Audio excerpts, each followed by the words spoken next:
Hello, how are you? How did you find me here? This is honestly the most hidden, the most secretive corner on the internet. So if you found me here, you're special, you're awesome, and welcome. My name's Yvonne. I talk about books mostly here, if this shirt itself weren't obvious enough. This is my mid-year book Freakout tag. I started doing this on Instagram at my page Yvonne's Bookshelf last year, and this year I just decided to bring it to a new platform. So let's dive into it. So I have read 70 books so far this year, but 3 of those I read in July. So technically, in the first half of 2023, I've read 67 books. That's 22,612 pages, which is mind-blowing to me.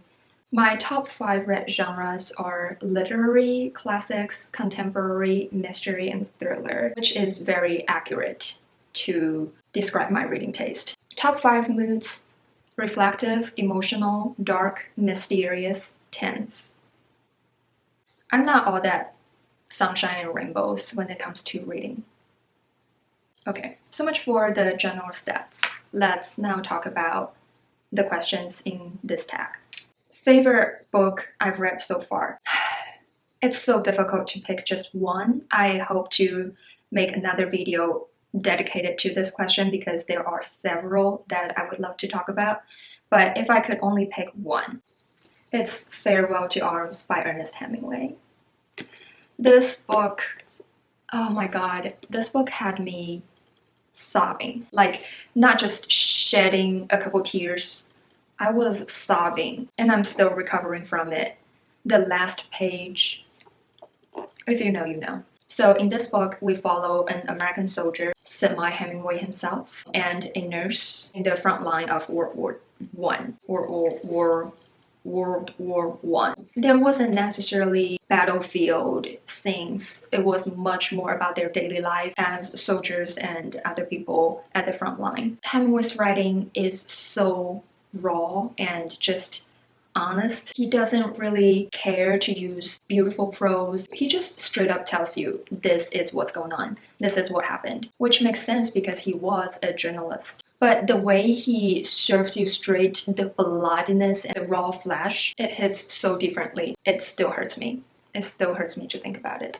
So that is my favorite read so far this year. Best sequel you've read so far? I don't usually read a lot of sequels. I'm not normally a series reader. But I do have the perfect answer to this question. That is no other than The Winners by Fredrik Backman. Fredrik Backman is one of my favorite, if not my favorite, contemporary authors. I read Beartown last year, and then I read Us Against You as well as The Winners this year. And even though Beartown still remains my favorite in the series, this one was very, very, very close. I love and hate Backman for how much he hurt me in this book. The characters in this series, I still think about them, especially the ones that didn't necessarily end well. I don't want to spoil anything for you, but yeah, it was not all happy ending. I think this book needs a hug, and I need a hug because of this book. This is my favorite sequel of the year. Next up, new release that you haven't read but really want to.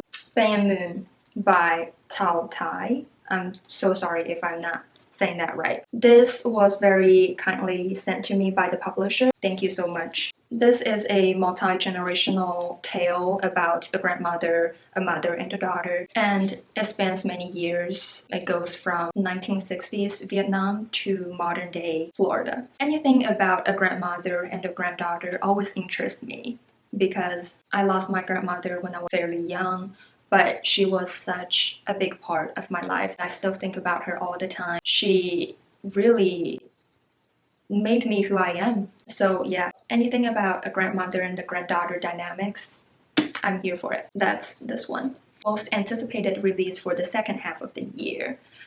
I don't normally keep up with new releases. I'm more of a backlist reader, so I had to look up for this question and see what's coming in the second half of the year, and I just didn't find anything that really excites me.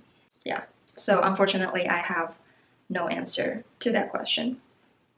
Next, biggest disappointment. Oh gosh, please don't hate me. I know this book is a lot of people's favorite.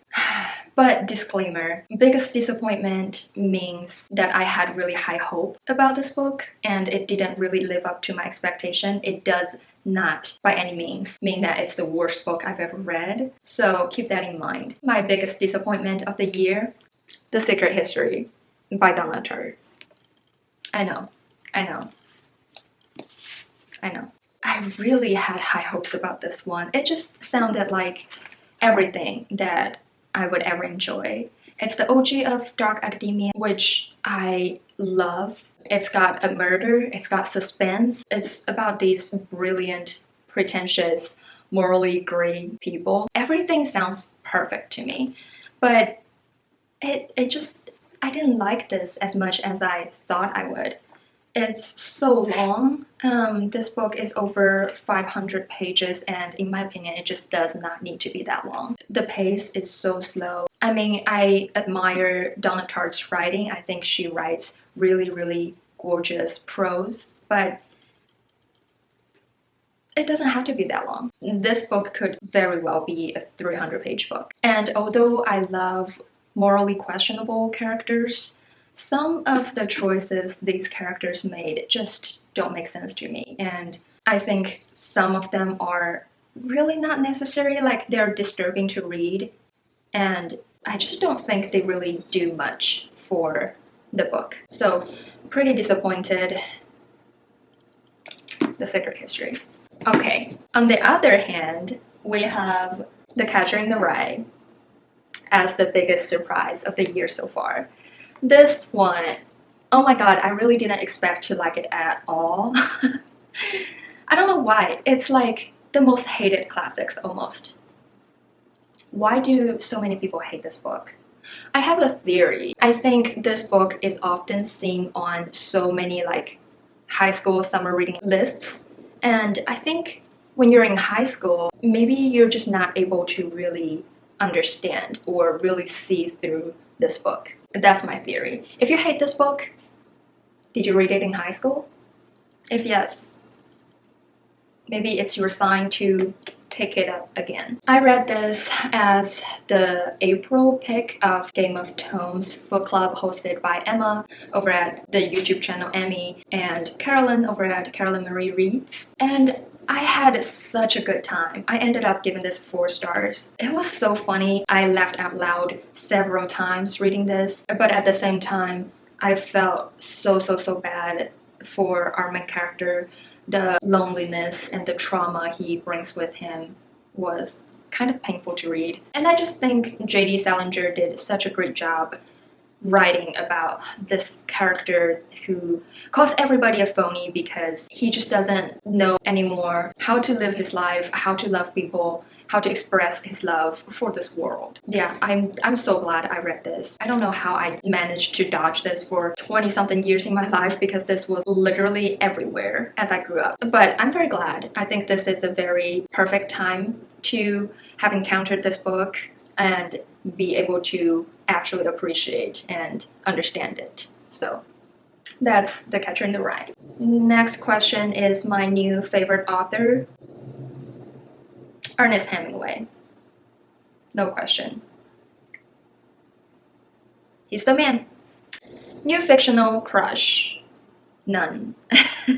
I'm not much of a fictional crusher, so I haven't found anyone who's worth crushing on so far this year in my fictional life. My new favorite character, I really don't read about a lot of likable characters. That's sad. I read mostly about unlikable or questionable characters, but I think my favorite character this year so far has to be the aunt, Betsy Trotwood, in David Copperfield by Charles Dickens. I just love a strong, independent, badass female character, and Aunt Trotwood is all of that. She does what she wants to do, she says whatever she wants to say, and she would slap you in the face if you try to tell her what to do. So I love her. Books that made me cry. I just talked about A Farewell to Arms that got me sobbing, and The Winners. I also cried several times throughout this one. And there's another one that got me cry, which is Of Women and Salt by Gabriela Garcia. I read this on a flight and I really appreciate this book because my eyes were so uncomfortably dry on the plane, and I shed a couple tears at the end of this book and I felt much better. So 4.5 stars. My camera just died. Anyway, let's move on. Book that made you happy. Again, I don't necessarily read a lot of happy books, so that is actually a very difficult question.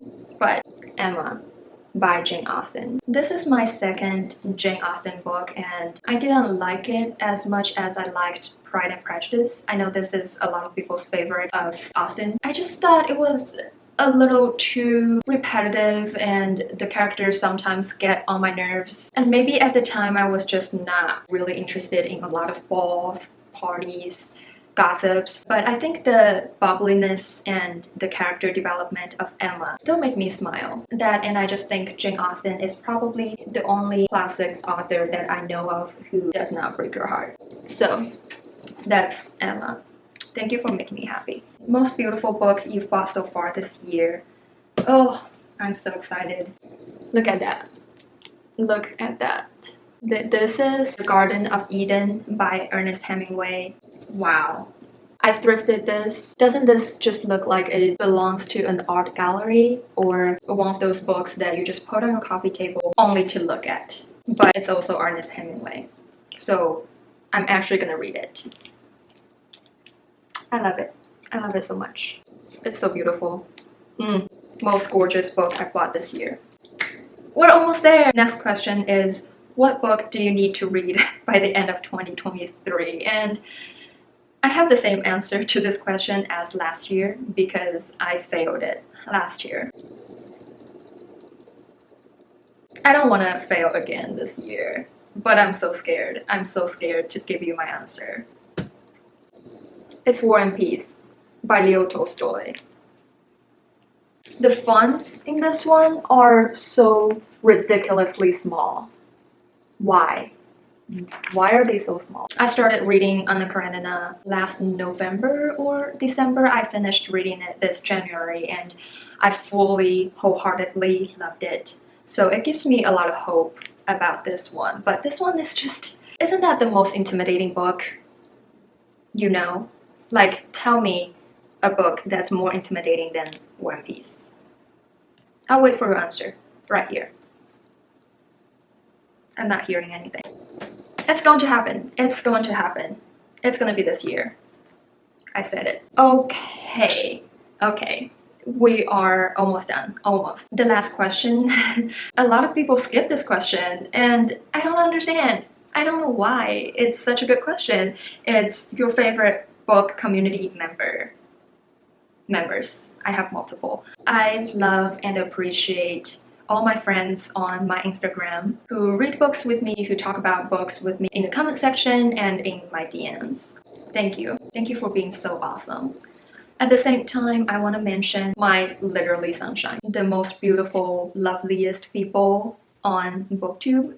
Emma from her YouTube channel, Emmy, Carolyn from the channel Carolyn Marie Reads, Ali over at Allison Pages, as well as Carrie from the channel Carrie Can Read. Thank you so much for being on here. Thank you for making me fall in love with this community and wanting to become part of it. Thank you. Alright, that concludes my mid-year book Freakout tag. I hope you enjoyed this video. I hope you're having a good morning, afternoon, evening, wherever you are. Thank you for watching. Take care.